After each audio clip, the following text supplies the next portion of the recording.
immense priority is to ensure that the academic program resumes within the next week. Umphathiswa wemfundo ephakamileyo uButi Manamela uthi lusizo ukutshiswa kwezakhiwo nodushe belugubungele iYunivesithi yaseFort Hare eMpuma Koloni kanti ubalelwa kwi-500 million yeRand umonakalo odalwe ngumlilo kwizakhiwo. Into yokuqala nje ebisomqoka bekuthi abuye khona sokwazi ukuqhuba inkonzo yokuthi simbeke. Ayaqhuba amalungiselelo okubekwa kwikhaya lokugqibela kukanozakuzaku Willie uNathi Mthetho kwaMbonambi kwiphondo laKwaZulu-Natal ngomso. Sizokhala sisithi noko kudala imemorandums zithunyelwa kula police station yaseGugulethu. Abahlali belokishi yaseGugulethu eKapa bebambisene neenkokheli zakwalizwi benze umngcelele kwizitalato zalelokishi bevakalisa inkxalabo yabo ngezinga eliphezulu lolwaphulo-mthetho.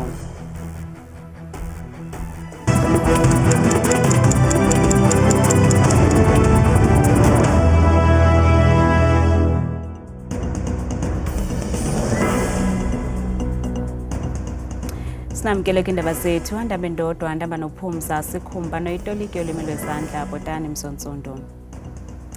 Umphathiswa wemfundo ephakamileyo uButi Manamela uthi lusizo ukutshiswa kwezakhiwo nodushe belugubungele iziko mfundo iFort Hare eMpuma Koloni uthi izakhiwo ezisixhenxe eziye zatshatyalaliswa kwaye umonakalo ubalelwa kwi-500 million zeerandi. Nangona kunjalo uManamela uthi bazaqinisekisa ukuba ziyaqhuba kwakhona izifundo kweli ziko mfundo kule veki sakungena kuyo. Kule veki iYunivesithi yaseFort Hare kunyanzeleke ukuba ivala amasango ayo emva kokuba onogada kule yunivesithi namapolisa bethe banquzulana nabafundi ebebegwayimba. Aba bafundi batyhola ulawulo lwedyunivesithi ngokukhokhelela le dyunivesithi emadini bekwamemelela ukuba inqununu yale dyunivesithi ilahle esihlalweni sayo. Umphathiswa wemfundo ephakamileyo uButi Manamela uthi iyunivesithi kufuneka iqinisekise ukuba lo nyaka wezemfundo awuhambanga nelize. What has happened at Fort Hare is not protest, it is criminal. It destroys opportunity, it erodes confidence, but it also undermines the dreams of thousands of young people who look to education as their only chance for a better life. We are working closely with the South African Police Services, the Eastern Cape government, and the university's security teams to restore calm and protect students and staff. Our immense priority is to ensure that the academic program resumes within the next week. Ukanti ngomso kulindeleke ukuba iqumrhu elilawula iYunivesithi yaseFort Hare lidibane ngelizokuza nomkhombandlela. And so we have to make sure that universities and institutions within the post-school education and training sector return to what they've been established for, become places of learning and teaching. Umcebisi kamphathiswa wemfundo ephakamileyo uAhmed Bawa uthi unethemba lokuba le ntlanganiso yangomso iza kuba neziqhamo ezihle neziza kuba nomhlahlandlela wokuvulwa kwedyunivesithi kule veki. So we're hoping that within a week or so academic activities will proceed, and more importantly even in the short term there's a shift to online learning and so on. So ukanti zisixhenxe zizonke izakhiwo zale dyunivesithi ezithe zantunyekwa ngomlilo.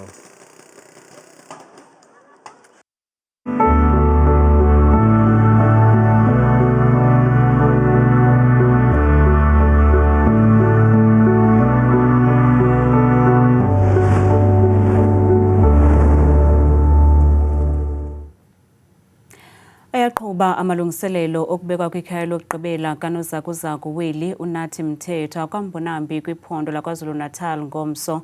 Umnumzana Mthetho usweleke eneminyaka engama-58 kwilizwe laseFrance ebeza kuza kulo yaye uza kunikwa imbeko yesifihlo saseburhulumenteni sika-Category 2 ngokwesibhengezo sikamongameli Willie umnumzana Cyril Ramaphosa.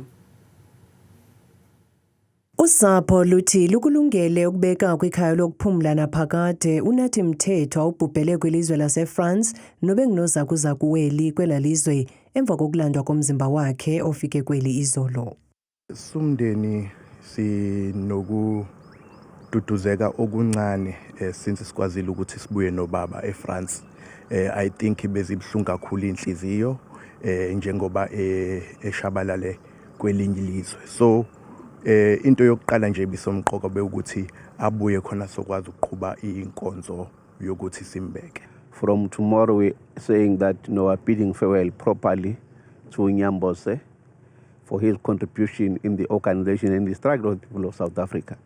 So we must thank the government for their role and contribution in assisting and facilitating the process within a short space of time. We had almost 3 or 4 days to prepare for the state funeral tomorrow. Hopefully the work we have done by now in partnership with the government will ensure that everything goes accordingly.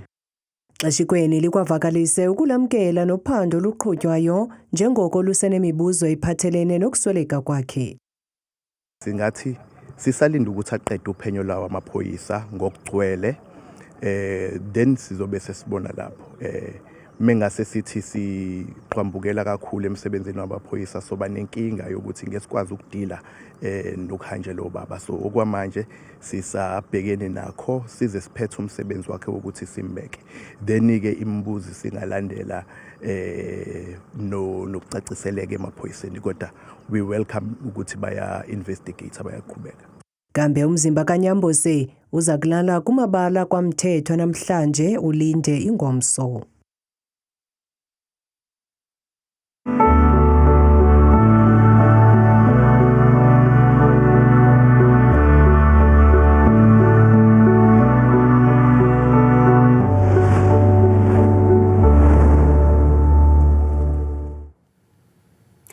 Nanjengoko lenyanga ka-Oktoba inyanga yezothutho isebe lezothutho KwaZulu-Natal lithi liqashe amagosa ezendlela liqela ngelokuqinisekisa ukuba abantu bayakhuseleka kweli phondo. Kusenjalo umphathiswa wezothutho kweli phondo uMnumzana Siboniso Duma uthi zizigidi zerandi ezichithiweyo ekwakhiweni nasekulungisweni kwendlela kweli phondo. Umphathiswa wesebe lezothutho KwaZulu-Natal uMnumzana Siboniso Duma uthi kongezwe amagosa ezendlela liqela uqinisekisa ukhuseleko kwindlela zeliphondo ngelixesha leholide. We have also just, as you know, 177 I knew from college have been dispatched in almost all the corridors of KwaZulu-Natal for visibility in particular, for ensuring that everyone is able to see the traffic officers on our road, even in the major corridors just like this one. Ukanti uthi sebe lakhe lichithe imali engange 1 billion randi yokwakha indlela kwaye zizagqitywa ngonyaka ka-2027. This road, almost R34 and P230 together, almost resulted into $1 billion. This is a major corridor coming from Richards Bay. It is going to take you straight to Mpumalanga province. You know the coal belt that is utilizing this road. And currently in NCOP, we've recently debated about the issue of rail, about the issue of port that are going to boost the economy. So if this road has been finished, it means that a lot of things are going to be achieved. This is a yielding component for the province of KwaZulu-Natal. Ukuphuhliswa kwendlela kweli phondo kuzonceda ekukhuliseni uqoqosho kwaye kugxotha ikati eziko kulutsha olungasebenziyo. Abahlali belokishi yaseGugulethu eKapa kwiphondo lentshona koloni besebenzisana kunye neenkokheli zakwalizwi bangene kwizitalato zesisixeko bevakalisa inkxalabo yabo ngenxa yokonyuka kwezinga lodushe nolwaphulo-mthetho nolukhokelele ekubhubheni kwabantu abasixhenxe kule veki iphelileyo. Abahlali badlulisele uxwebhu lwezikhalazo zabo kwisikolo samapolisa ngelinyanzelisa ungenelelo olukhawulezileyo kule ntsindabadala. Iziganeko zokudutyulwa zekubulawe abahlali abathandathu kwiveki ephelileyo zishiye uluntu lwaseGugulethu luxhalabile kwaye luziva lungakhuselekanga. Aba bahlali bathi ezi ziganeko zibashiye benoloyiko kwaye ngaxeshanye benomsindo kuba izikhalo zabo azithathelwa ngqalelo ngamapolisa kunye norhulumente. Oku bakuvakalise ngethuba lematshi behambisa uxwebhu lwezikhalazo emapoliseni yaseGugulethu. Sizokhala sisithi noko kudala imemorandums zithunyelwa kula police station yaseGugulethu kodwa akukho nto engcono eyenzekayo. Ulutsha kule ngingqi luphila ubomi bentshontsho kwaye elona xhala kukuba balungiselela ixesha lokubhalwa kwemviwo kwaye oku kuthintela ukufunda nanjengoko kukhala umkhono wekati imini nobusuku. In this college, we are a college that is at Gugulethu. Our campus is at Gugulethu, and Gugulethu is a township that we experience most of the gunshots. We hear a lot of things. There's much crime. We try to say no to violence, but we see violence happening each and every day. We are facing the time whereby we're going to write our final exam, and it is so traumatizing to us that we have to study in such a place. Amanina nasikwa inimba athi le ngxaki ayipheleli eGugulethu kuphela koko ngumngeni kuMzantsi Afrika ngokubanzi. We've seen the crime is increasing each and every day. We stood up as women because knowing that women are the one who has to stand up even in their homes. The home without a mother is not a stable home.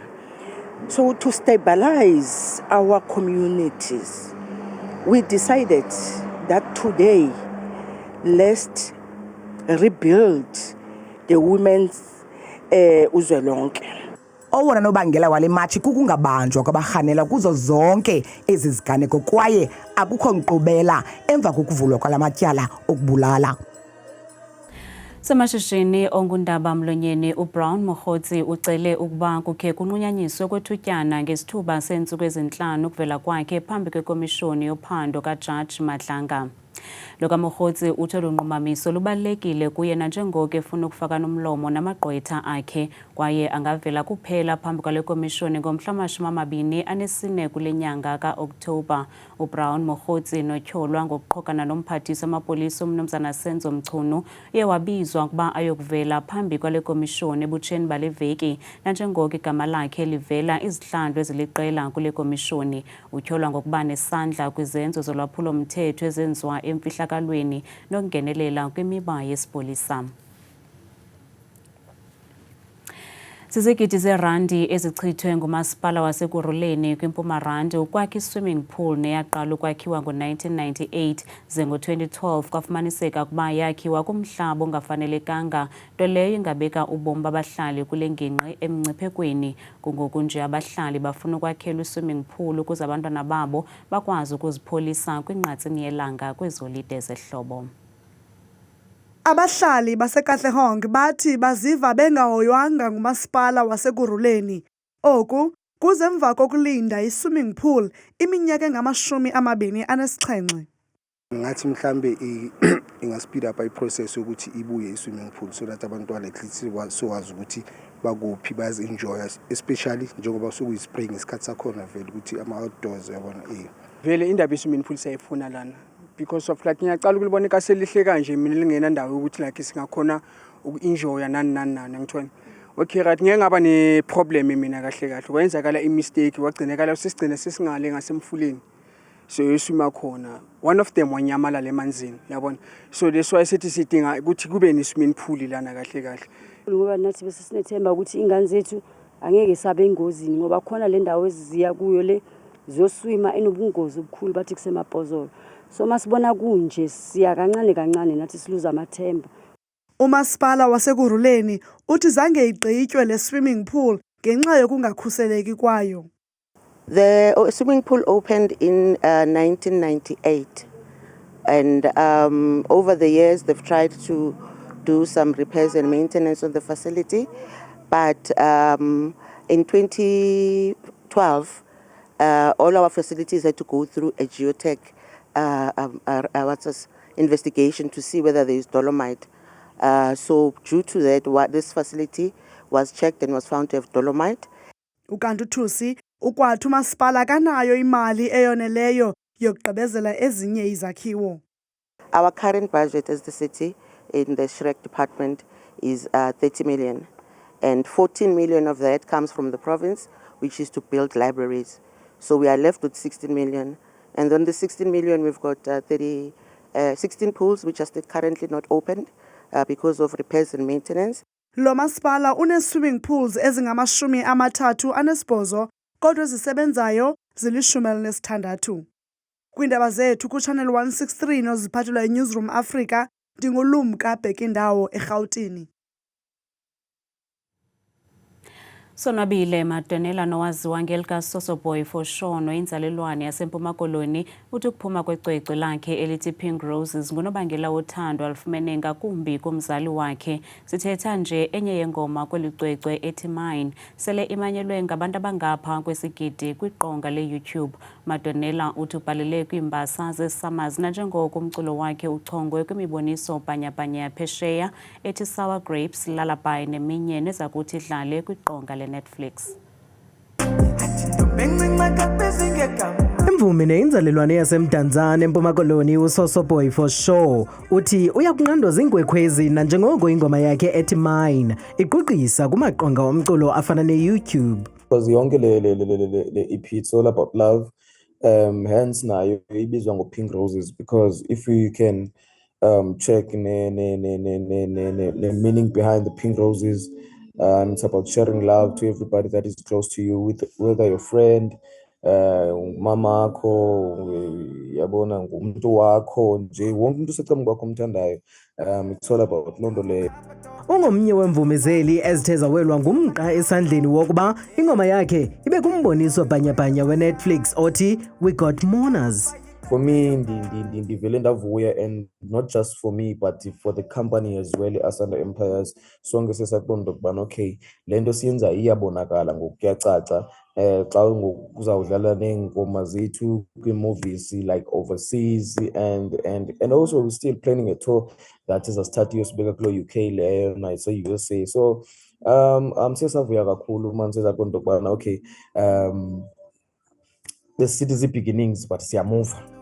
Ukanti ukwathi ukuthobeka, ukuzimisela kunye nokuhlonipha zidlale indima ebalulekileyo ebomini bakhe, kwaye uthi ukunikela kusenhlizweni yakhe. Mina xa ndibuyela apho ndandikhula khona ingase ndibuye ndiyobanika into ezawubafundisa, ezawubakha. Every time ndifumana ixesha lokuba ndibe sekhaya, mandifumane ixesha lokuba ndibanike izinto ezawubakha. Ifamily ke yona ndawuhlala ndihlala nayo okokoko. uSosoboy for sure uthi unomnqweno wokuwongwa ngembasa ezifana neSummers. Amathemba okuya kwindebe yehlabathi enyaka ozayo ayatshabalala kwiqela leBafana Bafana emva kokugqithwa elingophiyo phezulu kumdlalo walo kaGroup C neZimbabwe, nalapho la maqela ebambene ngeqanda amacala kwibala laseMoses Mabhida. Kungoku nje eli qela lasekhaya lixhomekeke kwiimfefe zikaMdali kwaye kuzafuneka liwuphumelele nakanjani umdlalo walo wokugqibela neRwanda ngoLwesibini eMbombela.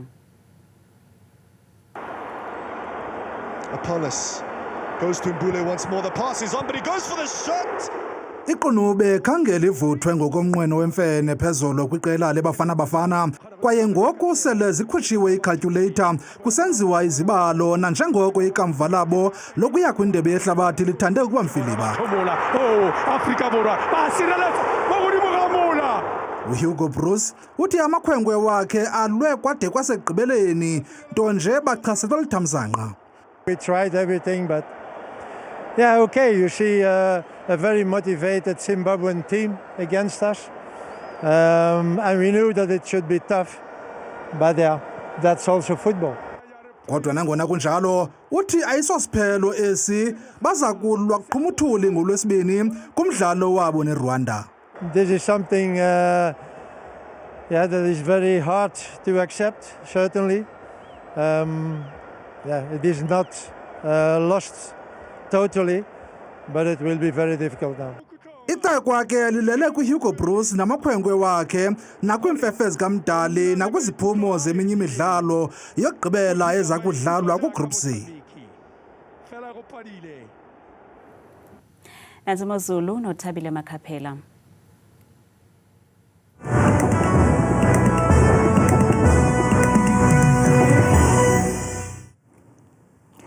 Kakhulu ke bamqwathi nomamzangwe ezindabeni ndiyakubulisa bukele ekhaya ndikwamkela ke kudesika yeMozulu. Mna igama lam ndinguThabile Inzwakazi yabathembu mvanje ke masijongeni iMozulu siye sivule ke bukele ekhaya siphawuleni kaloku ke iziganeko eMzantsi Afrika ngokubanzi uyaphawula kakhulu ke kusibekele impela kumbindi impela phaya kolaphondo laphaya entshona koloni ngamanda kwina wezigudle unqome njengaphaya koFrede lokho khona futhi ekuseni bevuswa kula 14 degrees ngamafu ke impela futhi ngomso ngemva kwedinala ku 27 degrees xa besonga olwasuku lwabo bolwa ngomso amaqondo wakho ke mbukeli wami aphansi naphezulu sivula phaya iphondo lokuqala kupha bethuna eMpuma Koloni njengadla kudawo ezininzi futhi ke kumantla kwaAlvana Jamestown eKomani futhi zimvula zindudumo mpela kakhulu xa bevuka ekseni ngenxa yakhe kaloku u12 degrees kanti ke bethuna kwakhona imozulu kwelaphondo laseFreystata kwindawo ezininzi bukele futhi ke kumbindi nempuma yelaphondo Ficksburg umzekelo kwasekuseni futhi bevuswa kuye kaloku ke la 10 degrees kanti ku21 ngomso ngokuhlwa kwendudumo nemvula nansi kwakhona kaloku imozulu phaya ephondweni bethuna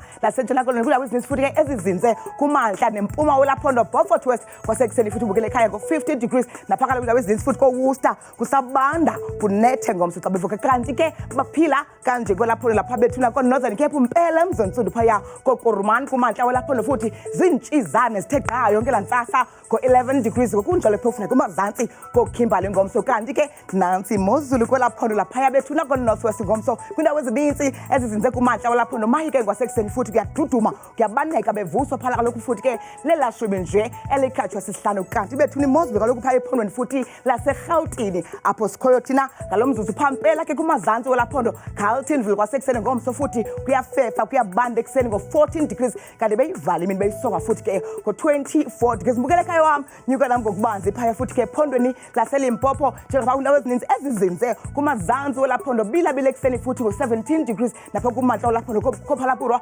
kwasekuseni futhi kusanetha yonke lantsasa sehle njalo ngokubanzi phaya ephondweni bethuna laseMpumalanga ngamandla pha kumantla nentshona yelaphondo Middleburg umzekelo kwasekuseni futhi bevuswa ngula 13 degrees wehle njalo futhi emalahleni kusabanda kusanetha ekseni mbukele ekhaya vuma kaloku nami ndiyivala ndiyisonga imozulu phange ephondo lokugqibela phaya KwaZulu Natal impela ke kumazantsi welaphondo koKokstad pha kwasekuseni futhi ngo13 degrees lapha eThekwini futhi kunganetha ngo20 degrees mna ndikuthanda kangaxesha lemiyoli